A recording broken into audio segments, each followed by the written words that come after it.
बहुत सारे वीडियोस में बहुत सारे क्वेश्चंस पूछे गए हैं, बहुत सारे डाउट्स आए हैं रिलेटेड टू आईटी इंडस्ट्री। कई का क्वेश्चन है कि भाई मेरा एक कज़न है, मेरा रिलेटिव है जो आईटी इंडस्ट्री में एक अच्छी पोजीशन पे बैठा है, मेरी वहाँ जॉब भी लग गई है और मेरा ईयरली इंक्रीमेंट भी अच्छा खासा हो जाएगा। लेकिन कंसर्न उस बंदे का ये है कि भाई मेरा कोई इंटरेस्ट नहीं है कोडिंग में, क्या मुझे इस फील्ड में आगे कंटिन्यू करना चाहिए या फिर मुझे कोई और ऑप्शन देख लेना चाहिए, अपनी फील्ड चेंज कर लेनी चाहिए या फिर कोई डिफरेंट रोल ट्राई करना चाहिए। कई लोगों का इससे ही मिलता जुलता क्वेश्चन है कि भाई हमने डिग्री अपनी ले ली है, हमारी पढ़ाई कंप्लीट हो चुकी है, क्या हमें आईटी इंडस्ट्री में घुसना चाहिए एज अ फ्रेशर, क्या हम उसमें अप्लाई करें, क्या ये एक रिवॉर्डिंग करियर पाथ रहेगा, कुछ बेनिफिट्स रहेंगे हमें, या फिर ऐसा ना हो कि हम 2-4 साल जॉब करें। क्योंकि एआई के ज़माने में, इस ऑटोमेशन के टाइम में इसका अच्छा खासा इम्पैक्ट आईटी इंडस्ट्री पर पड़ेगा और कई लोगों को लगता है कि आईटी इंडस्ट्री बिल्कुल खत्म होने वाला है, ठीक है, जिसकी वजह से स्पेशली फ्रेशर को बहुत ज़्यादा डर है। एक उनको डाउट है कि क्या हमें इस लाइन में जाना चाहिए या फिर इस लाइन की जगह हम कोई दूसरी लाइन में ट्राई करें। कई का क्वेश्चन था कि कौन सी programming language should I learn, क्या बेंच पीरियड रिस्की है, क्या उसमें भी ले ऑफ होने के चांसेस हैं। और कई का क्वेश्चन था कि भाई एक एज के बाद 40-45 ईयर एज के बाद कितना हम आईटी इंडस्ट्री में सरवाइव कर सकते हैं, या फिर वो एक रिटायरमेंट वाली एज आ जाती है स्पेशली फॉर आईटी पीपल्स के लिए। और एक बहुत ही इंटरेस्टिंग क्वेश्चन जो मुझे लगा और जो मैं इस वीडियो में कवर करूंगी वो है, भाई जो ये सुनने में मिलता है कि भाई इसको सिर्फ 3-4 साल का एक्सपीरियंस है और 25-30 लाख का पैकेज ले रहे हैं, या इसको 6-7 साल का एक्सपीरियंस और 50-60 लाख का पैकेज ले रहे हैं, वो भी प्राइवेट कंपनीज में, और वो भी एक नॉर्मल प्राइवेट कॉलेज से पढ़ के। तो क्या ये सच में एक रियलिटी है या फिर ये सब एक आपको पागल या फद्दू बनाया जा रहा है?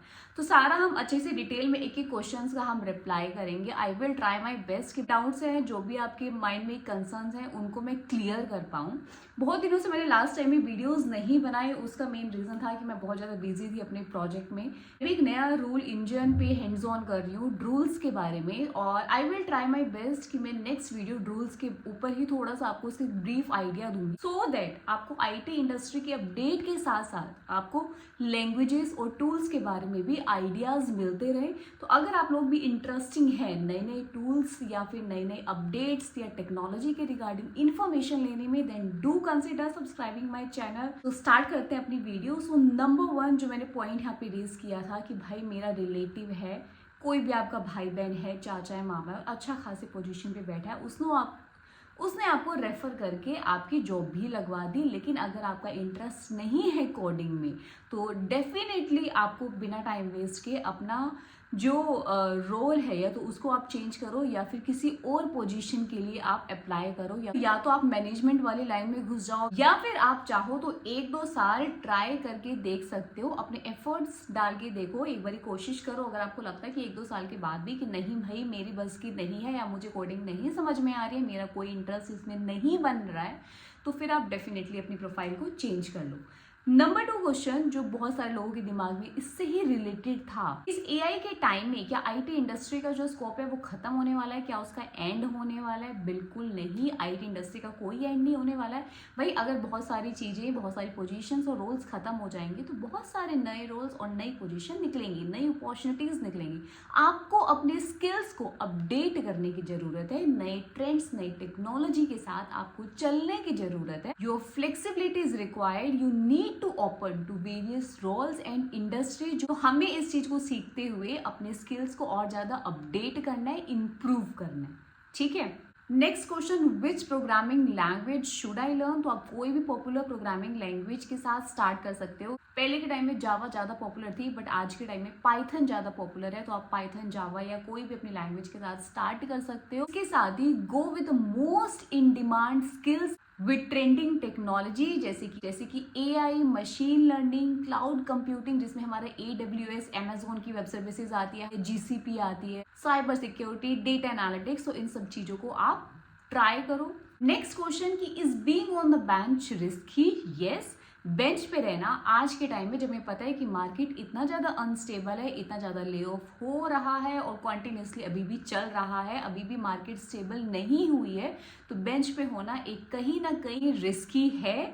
तो आप कोशिश करो कि भाई अगर आप बेंच पे आ चुके हो तो थोड़ा सा अपना और पढ़ना शुरू कर दो, थोड़ा सीरियसली इसको लो और अपना इंटरनली तो आप प्रोजेक्ट को सर्च करो ही, और साथ ही साथ अगर कर पाओ तो बाहर भी इंटरव्यूज देना स्टार्ट कर लो। आई नो कि मार्केट की कंडीशन इतनी अच्छी नहीं है, हो सकता है कि आपको ईजिली जॉब बाहर ना मिले, बट स्टिल ट्राई कर लेना उस टाइम पे ज़्यादा बेटर रहेगा, क्योंकि अगर आप बेंच पे हो सो यू नेवर नो कि भाई कब आपके पास कोई मेल आ जाए या फिर कोई नोटिफिकेशन आ जाए कि भाई आपको जॉब से निकाला जा रहा है। तो आप कहीं ना कहीं अगर पहले से ही प्रिपेयर रहोगे, पहले से अगर आप उस चीज़ की प्रिपरेशन करोगे इंटरव्यूज और सबकी, तो हो सकता है कि आपका टाइमली वो कहीं बाहर लग जाए या फिर आप इंटरनली कोई प्रोजेक्ट को सर्च कर पाओ। नेक्स्ट क्वेश्चन कि भाई 3-4 साल का एक्सपीरियंस और 25-30 लाख का पैकेज लेके बैठा है, या 4-5 साल का एक्सपीरियंस है, 5-6 साल का 50-60 लाख का पैकेज लेके बैठे हैं, क्या ये सच में है या ये सब बस एक पागल बना रहे हैं, सब वीडियोस में बना रहे हैं? नहीं, ऐसा नहीं है। देखो जब कोविड का टाइम था ना, तो लोगों ने अच्छा खासा पैकेज उठाया है,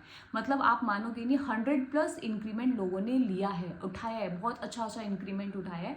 उसके बाद से जब रिसेशन का टाइम आया तो मार्केट थोड़ी डाउन हुई, और उस टाइम पे जो लोगों के पैकेजेस थे, अगर वो उस जॉब से निकल गए तो उनको उसी पैकेज में दूसरी जॉब ढूंढ पाना बहुत ज़्यादा मुश्किल हो रहा था, और कई के केस में तो ऐसा भी कि उनको अपने से थोड़ा कम पैकेज में जॉब मिली है, ठीक है। तो लेकिन यस, ऐसा होता है, ये सारी चीज़ें आपके ऊपर डिपेंड करती है कि आप कितने इंटरव्यूज़ क्रैक कर पाते हो और कहाँ तक अपना पैकेज उठा पाते हो। लेकिन यस, ये सब एक ट्रैप भी है, क्योंकि कई बार आपको कंपनीज एक बड़े पैकेज पे हायर कर लेती है, लेकिन वो शॉर्ट टर्म के लिए हायर करती है, और जैसे ही लगा कि भाई हमें अब कॉस्ट कटिंग करनी है या फिर हमारे पास इस प्रोजेक्ट में कुछ खास रिक्वायरमेंट या कुछ खास काम नहीं है, तो आप ही सबसे पहले फायर होने के आपके ही चांसेस ज़्यादा रहते हैं, ठीक है। नेक्स्ट क्वेश्चन की 40-45 ईयर एज के बाद कितना स्कोप है आईटी इंडस्ट्री में? देखो यार, एक एज के बाद ना, नो डाउट, जब मैं भी फ्रेशर मैंने ज्वाइन किया था तो मुझे खुद भी लगता था कि हमारी जो पूरी टीम है उसमें सारे यंग लोग होते थे, ठीक है। एक आधा हमारा लीड जिसकी एज 40 ईयर्स के अराउंड होगी, फिर एक हम सबसे ऊपर मैनेजर है, या उसके ऊपर एक सीनियर मैनेजर है, स्क्रम मास्टर है, आर्किटेक्ट है, तो मतलब होते हैं, बट पोजीशंस कम हो जाती है, समझ रहे हो। मान लो पूरी आपकी टीम है 40-50 की, उस 40-50 की टीम में अगर हम डेवलपर, टेस्टर, डेवऑप्स की बात करें, वो हमारे अगर 30 लोग हैं उस 40 की टीम में, 30 लोग में हमारे डेवलपर, टेस्टर और डेवऑप्स आते हैं, तो 30 बंदे जो है ना वो वही होंगे जिनमें से कहीं फ्रेशर होंगे, कहीं का एक्सपीरियंस 4-5 साल होगा, 7-8 होगा, 10-12 होगा, बाकी सब मतलब इसी एक्सपीरियंस के बीच में लाई कर रहे होंगे। जो बाकी के 10 पोजीशंस रह गई उनमें से 4-5 होंगे कि भाई किसी का 40 ईयर की एज में होगा, कोई 45 की एज में होगा, कोई 50 की एज में होगा, मतलब कम होते हैं, पोजीशन कम होते हैं, तो कम हो जाती है यस, बट मैं ये नहीं कहूँगी कि बिल्कुल ख़त्म हो जाती है। बहुत सारे रोल्स ऊपर जाके भी आपके पास होते हैं, क्योंकि लीड की रिक्वायरमेंट रहती है, स्क्रम मास्टर की रहती है, भाई project manager, product manager, architect, scrum master, तो बहुत सारे रोल्स आपके रहते हैं, नो डाउट, बट स्टिल बहुत सारे लोग खाली भी हो जाते हैं। फिर वो या तो कोई एक स्टार्टअप को ज्वाइन कर लेता है, क्योंकि स्टार्टअप में एक अच्छी पोजीशन को हायर करती है, क्योंकि एक्सपीरियंस की वैल्यू हमेशा रहती है। भाई एक स्टार्टअप कोई है, उसको उसका एक्सपीरियंस मैटर करेगा, उस बंदे ने जो अपने 15-20 साल 30 साल अपने आईटी इंडस्ट्री में दिए, वो मैटर करता है, ठीक है। या फिर कोई क्या करता है कि अपना साइड बिजनेस स्टार्ट कर लेते हैं, तो बहुत सारी, या फिर कोई एज अ प्रोफेसर ज्वाइन कर लेता है, तो बहुत सारे अलग अलग ऑप्शंस में लोग चले जाते हैं। तो ये थी मेरी आज की वीडियो। आई होप कि जो आपके डाउट्स थे वो क्लियर हुए होंगे। स्टिल अगर आपको कोई डाउट है तो आप मुझे कमेंट कर सकते हो। I will try my best कि मैं आपके जो डाउट है उसको मैं क्लियर कर पाऊँ। तो इसके साथ ही मिलेंगे अपनी अगली वीडियो में। Till then take care of yourself and your family. Bye.